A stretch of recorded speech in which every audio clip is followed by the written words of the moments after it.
상담을 했는데요. 상담 내용이 뭐냐면 이 청년은 어느 회사의 회계 직원이었는데 사장님의 돈 1,500불을 자기가 훔쳤다고 합니다.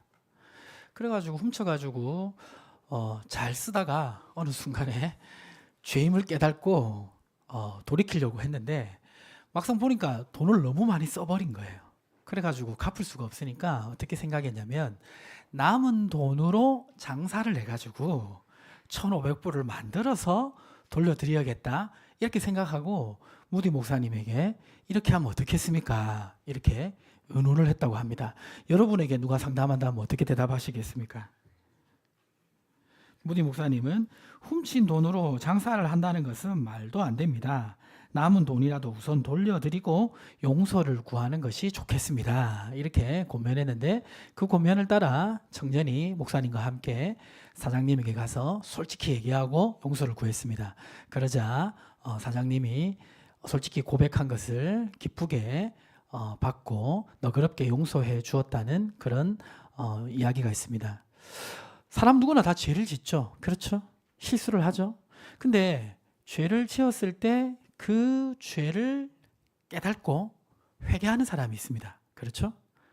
근데 그 죄를 깨닫지만 회개하지 아니하는 사람도 있습니다. 그 죄를 깨닫고 회개 못하는 사람도 있습니다. 그리고 끝까지 잘못된 길에서 돌아서지 않는 사람도 있습니다. 자, 잘못된 길을 갔는데 끝까지 그 길에서 돌아서지 않으면 어떻게 될까요? 어떻게 됩니까? 그 사람은 인생의 마지막까지 무너지게 됩니다. 오늘 본문에 보면 그 인생의 마지막까지 무너진 사람이 있습니다. 그 사람의 이름은 아브라함의 조카 누구죠? 롯입니다.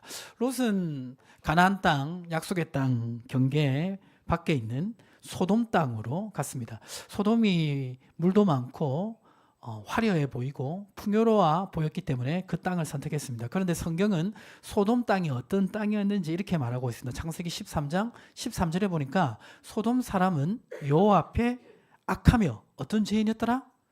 큰 죄인이었더라. 얼마나 죄가 많으면 큰 죄인이었을까?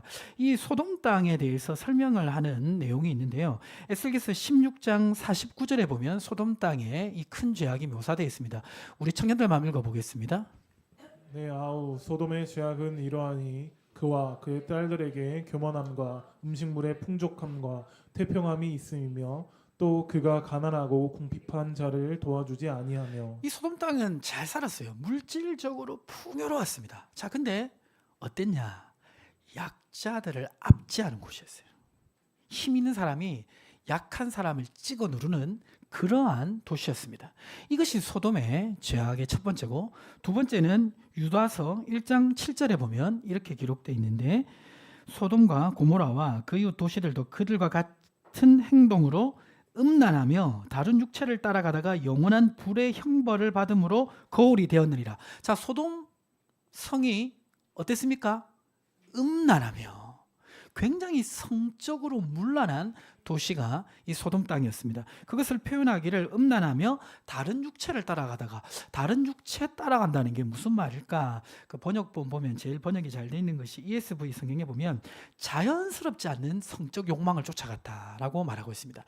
그러니까 남자와 여자 정상적인 결혼 관계에서 주는 그런 성적인 욕망을 쫓은 것이 아니라 왜곡되고 잘못된 성적 욕망을 쫓아갔다. 성적으로 아주 타락한 도시였다라고 말씀하고 있습니다.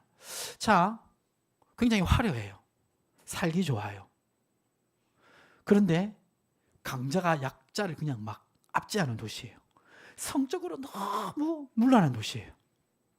이 도시에 살고 있었던 롯은 행복했을까요? 행복하지 않았을까요? 대답이 없는 걸 보면 약간 행복도 있었다 뭐 이런 육체는 행복했는데 뭐 영은 불행했다 뭐 이런 겁니까? 베드로서 2장 7절과 8절 한 절씩 교독하면 무법한 자들의 음란한 행실로 말미암아 고통당하는 의로운 롯을 건지셨으니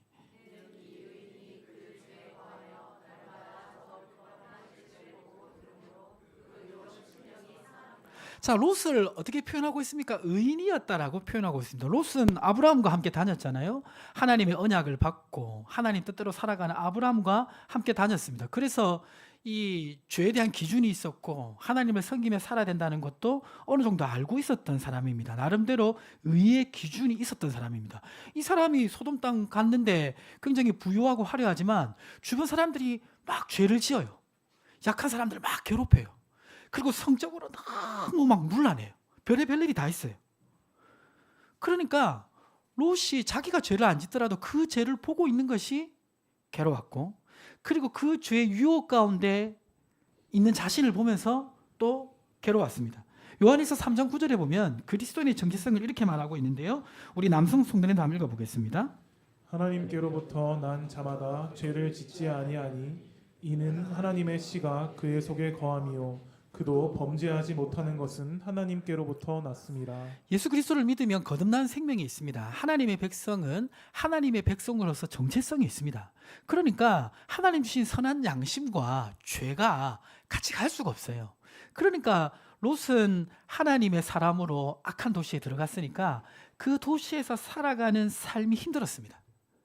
물질적으로 부유했을 줄 모르지만 평안이 없었고 기쁨이 없었습니다. 게다가 소돔 땅에 살다 보니까 어떤 사건이 있었는데 창세기 14장 1절과 2절에 보면 이 소돔 지역과 주변 다른 지역 사이에 전쟁이 벌어지는데요. 그돌라오멜 엘람왕 그돌라오멜이 조직한 연합군과 또 소돔 지역을 비롯한 연합군이 전쟁이 일어나게 되는데 그 전쟁 중에 창세기 14장 11절과 12절에 보면 롯이 포로가 됩니다. 납치가 됩니다. 그래가지고 그돌라오멜 왕의 연합군에 끌려갑니다. 자, 이 끌려간 이 상황에서 누가 롯을 구해줍니까? 아브라함이 자신들 아브라함 집에 있는 가신 318명을 데리고 가가지고 이 롯을 구해 옵니다. 자, 롯이 지금 이런 상황을 겪고 나서 아브라함에 의해서 구출당하고 나서 롯은 어떤 생각을 했을까요? 아, 큰일 날 뻔했는데 삼촌이 구해줘서 너무 감사하다. 이 생각 했겠죠. 그렇죠? 자, 그리고 또 어떤 생각을 했었어야 될까요? 소돔 땅에 사는 게 맞는가? 이런 생각을 해야 되지 않았겠습니까? 사람이 어떤 위기를 경험하면요, 그 위기 속에 두 가지 반응을 할 수가 있습니다. 이 두 가지 반응이 다 맞습니다. 위기가 왔을 때 첫 번째 반응은 뭐냐면 믿음으로 방해물을 헤쳐서 앞으로 나가야 될 때가 있습니다. 위기를 두려워하지 말고 위기를 정면 돌파해야 될 때가 있어요. 근데 반대로 어떤 위기는 그 위기가 왔을 때 그 위기 속에서 잠시 멈추고 자기 자신의 삶을 돌아봐야 할 때도 있습니다. 자, 그럼 언제 믿음으로 돌파하고 언제 자신의 삶을 돌아봐야 될까요? 믿음으로 돌파해야 될 때는 지금 자신이 가고 있는 이 길이 하나님께서 함께 하신다는 확신이 있을 때, 내가 하나님의 말씀을 붙잡고 가고 있을 때, 그의 나라와 그의 의를 구하며 가고 있는데 어떤 위기가 찾아왔다. 그때는 믿음으로 돌파해야 됩니다. 두려워하지 말고 믿음으로 감당해야 됩니다. 자, 그런데 반대로 내가 나의 주인이 된 삶을 살아가고 있고 내가 살아가는 삶의 방향이 하나님의 뜻과 전혀 상관이 없는 삶을 살아가다가 어떤 위기를 맞이했다. 그때는 어떻게 될까요? 지금 내가 가고 있는 이 삶의 방향이 맞는 것일까? 틀린 것일까? 다시 점검하고 돌아봐야 됩니다. 잠언 3장 5절에서 7절 말씀을 한 절씩 교독하면 너는 마음을 다하여 여호와를 신뢰하고 내 명체를 의지하지 말라. 스스로 지혜롭게 여기지 말지어다. 여호와를 경외하며 악을 떠날지어다. 지금 소돔 땅에 살아가는 게 맞는가? 이렇게 죄악이 관영한 도시, 그리고 이런 사건이 일어난 것도 우연이 아닐 텐데 내가 하나님이 삼촌 아브라함에게 말한 약속의 땅을 떠나서 여기서 살아가고 있는 것이 맞는 것인가? 하나님께 물어야 됐습니다. 묻고, 그리고 그것이 잘못됐다면 소돔을 떠나야 했습니다. 저번 주에도 비슷한 얘기를 했는데 우리 청년들만 한번 이 말을 한번 크게 한번 읽어봤으면 좋겠는데요. 자, 한번 읽어보겠습니다. 길이 아니면 떠나야 합니다. 죽을 것 같아도 떠나야 합니다. 떠나면 절벽에서라도 길이 열립니다. 길이라고 다 길이 아니에요. 하나님이 열어주시지 않는 곳은 길이 아닙니다. 길이 아니면 떠나시는 우리 청년 되기를 주님으로 축복합니다. 하나님 주신 길을 걸어가면 절벽에서라도 길이 생깁니다. 시편 32편 5절과 6절에 보면 잘못된 길에 들어섰더라도 돌이키고 회개할 때 하나님께서 지켜주시고 보호해 주심을 약속하고 있습니다. 내가 이르기를 내 허물을 여호와께 자복하리라 하고 주께 내 죄를 아뢰고 내 죄악을 숨기지 아니하였더니 곧 주께서 내 죄악을 사하셨나이다. 이로 말미암아 모든 경건한 자는 주를 만날 기회를 얻어서 주께 기도할지라. 진실로 홍수가 범람할지라도 그에게 미치지 못하리라. 무슨 말입니까? 회개하고 돌이키면 하나님이 보호해 주시고 지켜주시는 은혜가 있다는 것입니다. 지금 롯이 이 전쟁에서 포로로 끌려간 다음에 자기가 자신의 삶을 점검하고 소돔 땅에 살아가는 거는 이건 옳은 것이 아니야라고 돌이켰다면 그는 아무런 손상 없이 소돔 땅을 떠날 수 있었을 것입니다. 지금 말씀해 보면 회개도 뭐라고 표현하고 있습니까? 기회다. 회개도 회개할 기회가 있습니다. 이 회개할 기회를 놓치면 어떻게 될까요? 놓치면 심판이 기다리고 있습니다. 제가 한번 얘기한 것 같은데요. 제가 6살 때 한참 장난감에 관심이 많을 때 길을 가다가 로봇 장난감을 본 적이 있습니다.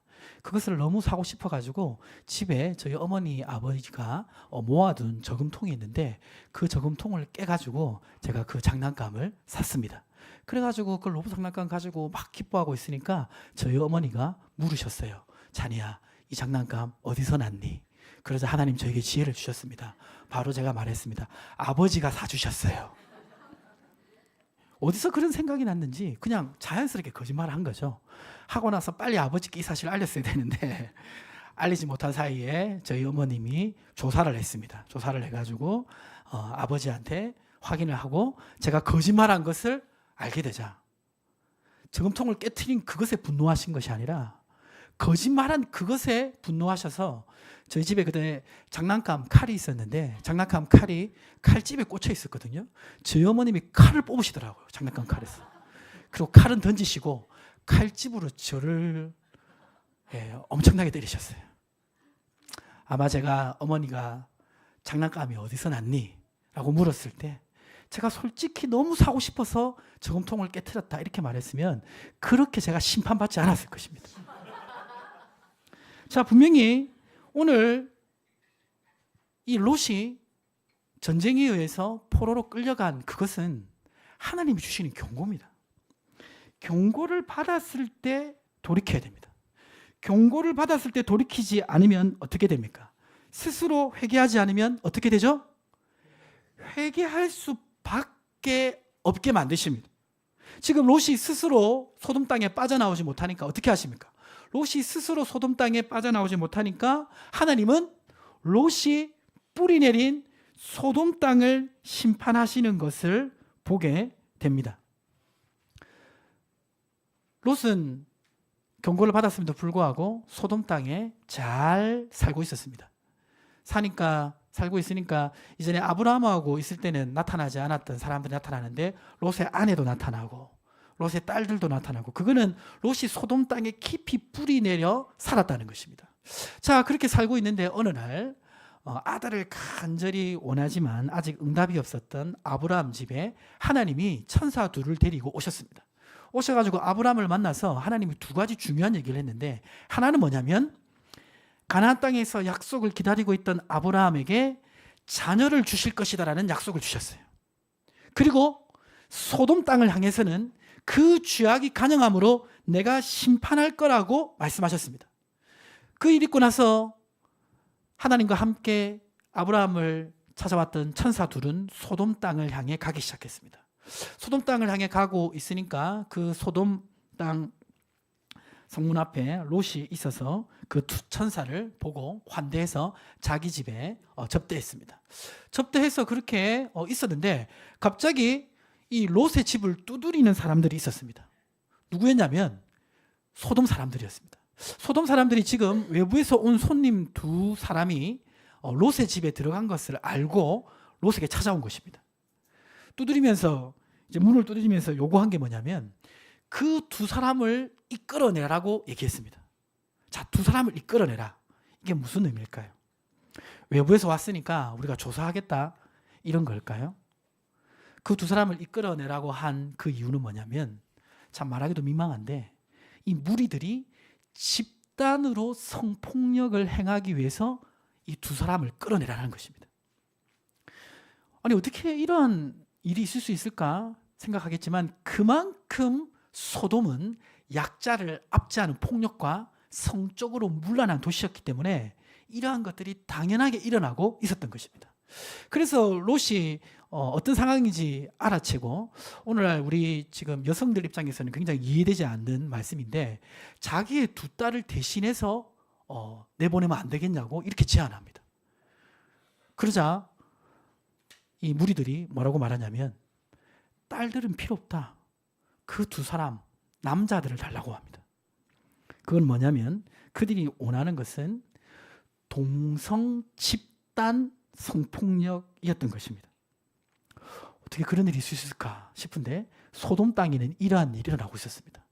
그러자 천사들이 이런 상황을 목격하고 나서 그 무리들의 눈을 어둡게 합니다. 그리고 나서 소돔 성에 하나님의 심판이 임할 것을 선포합니다. 그 심판을 선포하고 롯 보고, 이 성은 이제 심판에 이르게 될 거니까 도망가라고 얘기합니다. 창세기 19장 12절과 13절 말씀에 기록되어 있는데 한 절씩 교독하겠습니다. 그 사람들이 롯에게 이르되, 이 외에 내게 속한 자가 또 있느냐? 내 사이나 자녀나 성 중에 내게 속한 자들을 다 성 밖으로 이끌어내라. 그들에 대한 부르짖음이 여호와 앞에 크므로 여호와께서 이곳을 멸하시려고 우리를 보내셨나니 우리가 멸하리라. 하나님이 소돔을 심판하니까 빨리 도망가라는 것입니다. 원래는 스스로 회개할 기회가 주어졌을 때는 스스로 떠날 수 있었는데, 그 기회를 놓치고 나니까 이제는 떠나지 않으면 안 되는 상황이 된 것입니다. 그래서 롯은 이곳을 떠나려고 합니다. 먼저 누구에게 이 얘기를 하냐면, 창세기 19장 14절에 보니까 두 딸들과 혼인을 약속한 사이들이 있었습니다. 그래서 딸의 미래들을 위해서 사이들을 데리고 가려고 하는데, 사이들이 롯의 얘기를 듣고 무엇으로 여겼습니까? 농담으로 여겼습니다. 그래서 말이 통하지 않자 자신의 아내와 두 딸을 데리고 가려고 합니다. 자, 그런데 창세기 19장 15절과 16절에 보면, 동틀 때 천사가 롯을 재촉하여 이르되, 일어나 여기 있는 내 아내와 두 딸을 이끌어내라. 이 성의 죄악 중에 함께 멸망할까 하노라. 같이 읽겠습니다.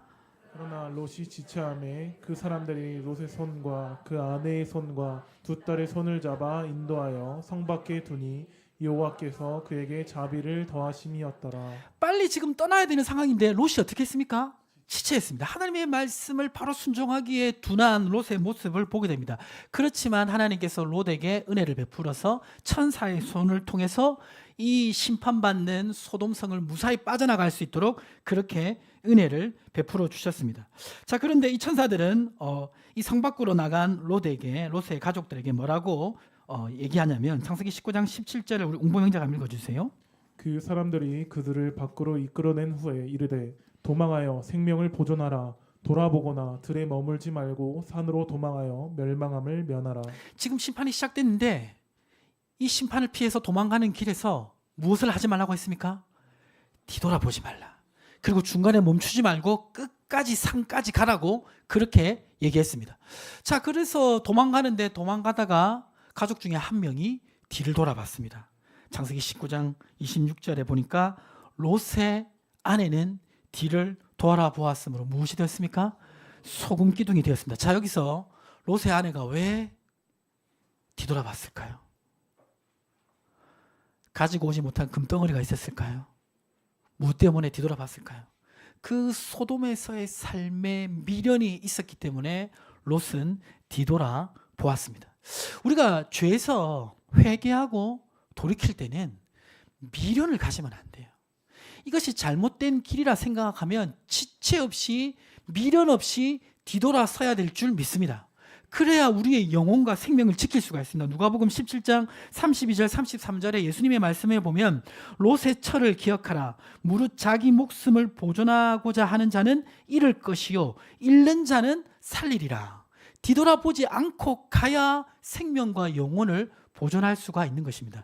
그런데 막상 그 죄의 길에서 뒤돌아서려고 하다 보면 항상 미련이 남습니다. 그렇죠?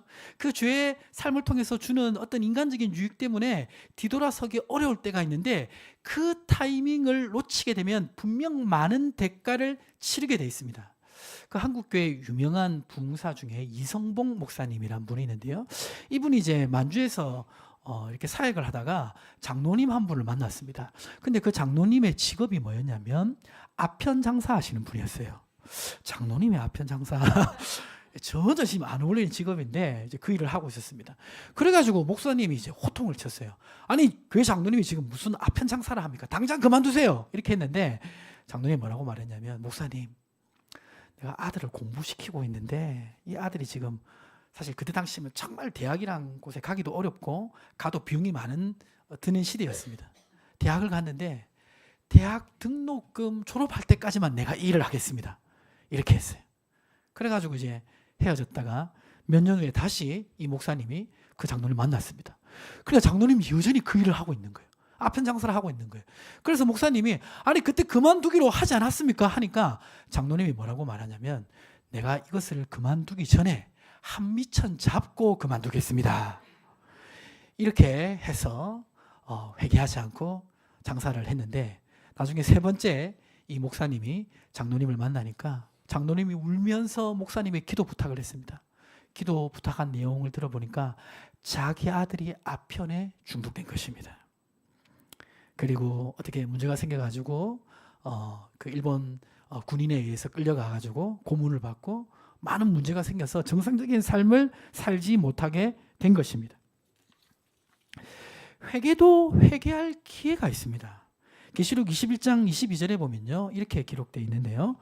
우리 한 절씩 교독하겠습니다. 또 내가 그에게 회개할 기회를 주었을 때 자기의 음행을 회개하고자 하지 아니하는도다. 볼지어다 내가 그를 침상에 던질 터이요 또 그와 더불어 간음하는 자들도 만일 그의 행위를 회개하지 아니하면 큰 환난 가운데에 던지리라.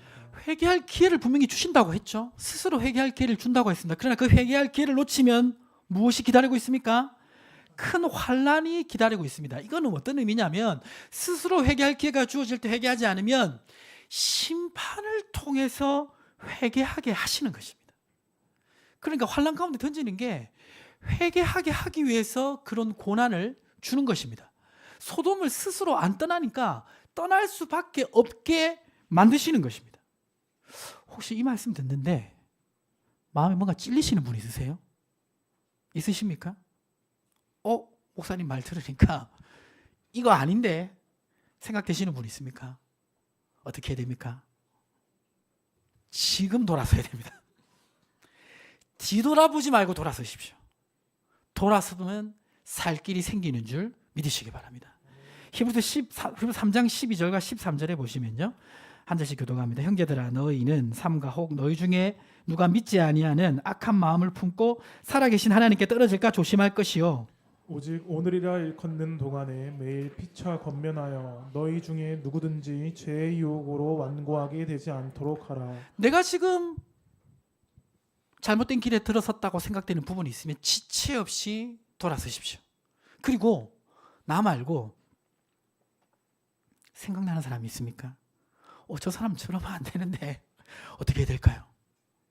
어떻게 하면 되겠습니까? 어떻게 고민하면 되겠습니까? 오늘 예배 끝나고 저녁 식사하시고 핸드폰 꺼내가지고 유튜브 링크를 그분에게 보내주시면 됩니다. 아니면 직접 가서 진지하게 형제님 그거 아니지 않습니까? 얘기해 주시는 그런 은혜가 있기를 주님이 축복합니다. 왜냐하면 그 사람 그대로 가면 더 큰 대가를 치르게 되어 있습니다. 자, 두 번째로 생각해 볼 것은 무엇입니까? 회개할 기회를 잡고 회개를 하는 게 제일 좋은데 회개할 기회를 놓쳐서 심판에 이르게 된 경우가 있습니다. 이때는 무엇을 기억해야 됩니까? 같이 읽어볼까요? 이기고 나에게 주신 은혜를 바라보아야 합니다. 심판으로 인한 박탈감을 이기고 나에게 주신 은혜를 바라봐야 합니다. 사실 이제 그 심판을 받게 되면요 굉장히 큰 박탈감이 오게 마련입니다. 창세기 19장 30절에 보면 롯이 소돔 땅을 피해서 소알이라는 성에 갔다가 혹시 소알도 멸망당하면 어떡할까? 아니면 거기 사람들이 나를 해하면 어떡할까? 그런 두려움이 있어가지고 두 딸과 함께 산에 가서 굴에 거주했습니다. 산에서 두 딸과 함께 있었던 롯은 어떤 생각을 했을까요? 첫 번째는 그래도 두 딸과 함께 살아남아서 감사하다 이 생각이 많았을까요? 아니면 그 전에 소돔을 떠났어야 했는데 왜 못 떠났을까? 후회하며 자책했을까요? 1번이 많았겠습니까? 2번이 많았겠습니까? 예, 2번이 많았겠죠. 자책하는 마음이 많았을 것입니다. 왜냐하면 심판에 이르게 되면요, 많은 것을 잃어버립니다. 건강을 잃어버릴 때가 있고요, 물질을 잃어버릴 때가 있고요, 관계가 깨질 때가 있고요, 명예를 잃어버릴 때가 있습니다. 그러면 자신이 모든 것을 다 잃어버렸다는 생각이 듭니다. 내가 여기서 끝났구나 생각됩니다. 그러면서 절망하게 됩니다. 자, 근데 회개의 길을 놓쳐서 심판에 이르게 되었을 때 그 생각에 붙잡혀 있으면 절대 안 됩니다. 왜냐하면 그것은 진실이 아니기 때문입니다. 창세기 19장 29절 말씀을 우리 김효준 선생님 한번 읽어주세요. 19장 29절. 네.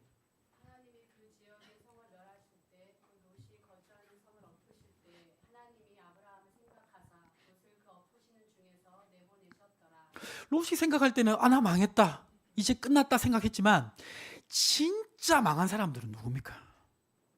진짜 끝장난 사람들은 누구예요? 소돔 사람이죠. 소돔 사람은 진짜 끝났어요. 그러나 롯은 아직 뭐가 있습니까? 생명이 있고 미래의 소망이 될 수 있는 두 딸들이 있고, 그리고 자기를 돕는 하나님의 손길이 있고, 또 자기를 위해 기도하는 든든한 누가 있습니까? 삼촌 아브라함이 있잖아요. 그렇죠? 그러면 지금 롯이 여기서 생각해야 될 것은 나는 망했다, 나는 끝장났다가 아니라 하나님이 그 심판의 자리에서도 나를 건져주셨고, 나에게 그래도 소망이 될 딸들을 남겨주셨고, 또 나를 도울 수 있는 삼촌이 그대로 있게 하셨구나 라고 생각을 해야 됩니다. 근데 사람이 이제 이런 상황이 되면요, 그렇게 정신 차리기가 쉽지 않아요. 그 박탈감이 너무 크기 때문에 이 박탈감 속에서 은혜를 보지 못합니다. 사실 지금 이 심판의 현장은 한편으로 괴로운 현장이지만 한편으로는 하나님이 강하게 역사하신 현장입니다. 여러분 혹시 천사를 본 적이 있습니까? 성경에 보면 천사를 보는 것은 하나님의 역사를 경험하는 것입니다. 지금 롯은 비록 심판 가운데 있었지만 하나님의 놀라운 손길 가운데 자신을 지켜주시고 도우시는 하나님의 손길을 경험했습니다. 그런데 박탈감이 너무 크다 보니까 하나님 주신 은혜와 소망보다는 좌절과 자책으로 무너지게 된 것입니다. 박탈감으로 인하여 자책과 후회만 하면 어떻게 됩니까? 소망을 잃게 되고, 사람이 소망을 잃으면 어떻게 되죠? 예, 중요합니다. 소망을 잃으면요, 마지막까지 무너지게 되어 있습니다. 잠언 18장 14절을 같이 한번 읽어볼까요? 사람의 심령은 그의 병을 능히 이기려니와 심령이 상하면 그것을 누가 일으키겠느냐. 분명히 이 상황이 한편으로 보면 그래도 하나님이 지켜주신 자리고, 하나님이 미래에 대한 소망을 가질 수 있게 해주신 자리고, 하나님의 은혜와 자신을 돕는 사람을 통해서 재개할 수 있는 기회를 주신 자리입니다. 그러나 그 박탈감 가운데 빠져서 자책과 후회를 계속하고 소망을 잃게 되면 사람은 무너지게 돼 있습니다. 혹시 주변에 그러한 삶을 살아가는 분이 있습니까? 그러한 삶을 살아가는 분이 있다면 그분에게 분명히 얘기해 주시기 바랍니다. 당신이 지금 여기 있는 것은 그래도 하나님의 은혜입니다. 그리고 다 잃은 것 같아도 롯의 두 딸처럼 하나님이 남겨주신 사람이 있습니다. 그리고 무슨 얘기를 또 해야 되겠습니까?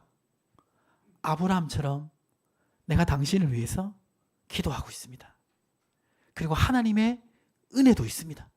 근데 이제 이렇게 그 실수와 실패 가운데 큰 좌절을 겪은 사람들은 자기 자신에 대한 그런 자책감 때문에 이거를 잘 받아들이지 못합니다. 근데 그때 주어야 될 말씀이 있습니다. 로마서 5장 20절 말씀입니다. 같이 한번 읽어볼까요? 율법이 들어온 것은 범죄를 더하게 하려 함이라. 그러나 내가 더한 곳에 은혜가 더욱 넘쳤나니. 분명히 내가 실수했고 내가 머뭇거렸고 내가 돌이키지 않아서 심판받게 되었기 때문에 자책감이 심해요. 그러나 그때도 어떤 메시지를 주어야 됩니까? 죄가 더한 것에 뭐가 있다? 은혜가 더욱 넘친다. 내가 죄를 짓고 실패한 것보다 그것보다 더 큰 은혜가 항상 있음을 우리는 깨달아야 되고 또 전해주어야 됩니다. 아니 어떻게 내가 실수하고 실패했는데 더 큰 은혜가 있을 수 있습니까? 라고 말하지만 성경은 분명히 이렇게 얘기하고 있습니다. 로마서 5장 19절에 보면 한 사람이 순종하지 아니함으로 많은 사람이 죄인 된 것 같이 한 사람이 순종하심으로 많은 사람이 의인이 되리라. 그냥 그 은혜가 주어지는 것이 아닙니다. 내가 죄를 많이 지었는데 왜 은혜가 주어집니까? 그것은 나의 죄를 대신해서 거룩하신 하나님의 아들이 나 대신 십자가에서 죽기까지 순종하심으로 그 대가를 치러 주셨기 때문에 내가 그 은혜를 힘입어 지금 이 상황 속에서도 하나님의 은혜를 바라볼 수가 있는 것입니다. 롯은 사실 지금 이 은혜를 바라보아야 됐어요. 근데 롯은 절망했습니다. 사람이 절망하면 무엇을 많이 마십니까? 뭘 많이 마시죠? 콜라를 많이 마십니까? 절망할 때? 예. 사람이 절망하면 술을 많이 마시죠. 오늘 롯은 절망했습니다. 롯이 절망한 것을 어떻게 하냐면 창세기 19장 31절 보시면요. 우리 여성 성도님 한번 읽어보시겠습니다.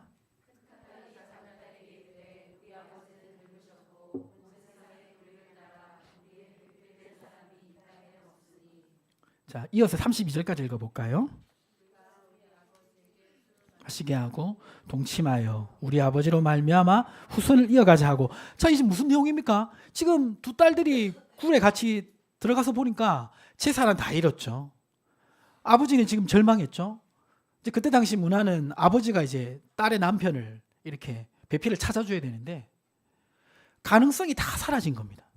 그러자 딸이 미래를 생각하면 분명히 자신들의 미래를 생각하면 후손이 필요한데 후손을 얻을 수 있는 방법이 없다라고 생각하고 어떤 이상한 생각을 합니까? 아버지를 통해서 후손을 마련하자라는 정말 지극히 무슨 어디서 하는 사고를 하고 있습니까? 소돔에서 하는 사고. 소돔에서 얼마나 성적으로 문란했으면 소돔에서 배운 그 사고를 그대로 적용해가지고 아버지를 통해 후손을 전하자 이렇게 생각하고 두 딸이 의논을 하고 그것을 실행합니다. 그래서 창세기 19장 33절에 보면 그 밤에 그들이 아버지에게 술을 마시게 하고 큰 딸이 들어가서 그 아버지와 동침하니라. 그러나 그 아버지는 그 딸이 눕고 일어나는 것을 깨달지 못하였더라. 자, 롯이 술을 적게 마셨다는 겁니까? 많이 마셨다는 겁니까? 엄청나게 많이 마셨다는 거죠. 그러니까 지금 어떤 상황이 일어나지 못할 정도로 술을 많이 마셨다는 것은 롯이 깊이 절망했다라는 것을 얘기해 주고 있습니다. 지금 롯은 절망할 때가 아니에요. 지금 이 심판의 의미를 딸들에게 가르쳐 주고 그리고 왜 이러한 일이 일어났는지 얘기해 주고 다시 약속의 땅으로 가야 된다고 얘기해 주고 그래도 하나님의 은혜가 있고 우리를 돕는 아브라함 삼촌이 있다 얘기하고 딸들에게 소망을 주고 리더십을 발휘해야 되는데 이 상황 가운데 롯이 절망해 버리니까 두 딸들은 자기 생각에 옳은 대로 이상한 계획을 실행시킨 것입니다. 그래서 어떻게 됩니까? 창세기 19장 36절과 38절에 보시면요. 36절 38절 보시면 한 절씩 교독합니다. 롯의 두 딸이 아버지로 말미암아 임신하고 큰 딸은 아들을 낳아 이름을 모압이라 하였으니 오늘날 모압의 조상이요 작은 딸도 아들을 낳아 이름을 베남미라 하였으니 오늘날 암몬 자손의 조상이었더라. 아버지로 말미암아 후손이 생깁니다. 그리고 이 이후로 롯은 성경에 등장하지 않습니다. 그리고 이 암몬과 모압 작손은요 정말 타락한 민족이 돼요. 자기 자녀를 불로 제사 지내는 지극히 잔인하고 음란한 민족이 됩니다. 그래서 하나님이 모압과 암몬 족속은 절대 여호와의 청에 들어오지 못한다라고 그렇게 선포할 정도로 악한 삶들을 살아가게 됩니다.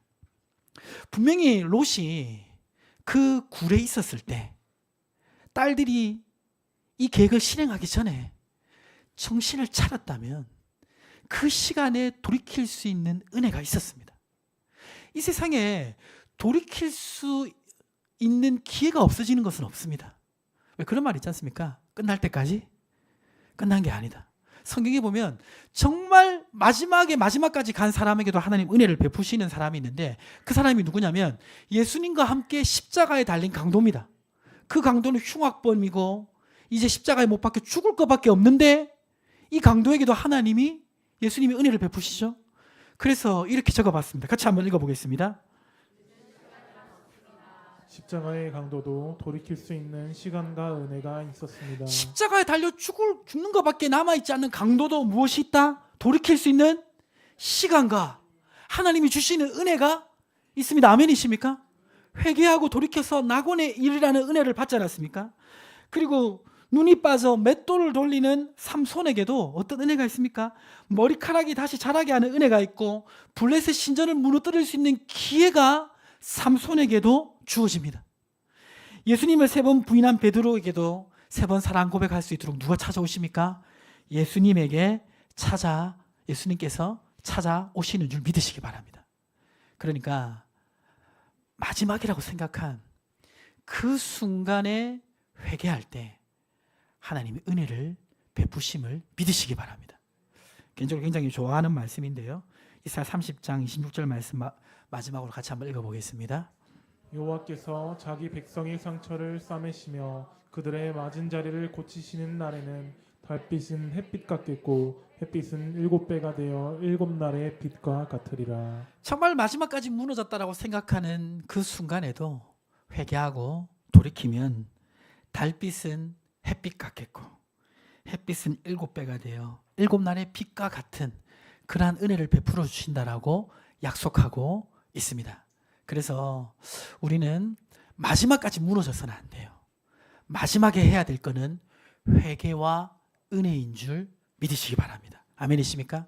그리고 내 주변에 지금 마지막을 향해 가는 사람이 있다면 그 사람에게 경고하고 권면하고 돌이킬 수 있도록 그렇게 기도해 주시고 협력해 주시는 은혜가 있기를 주님의 이름으로 축복합니다.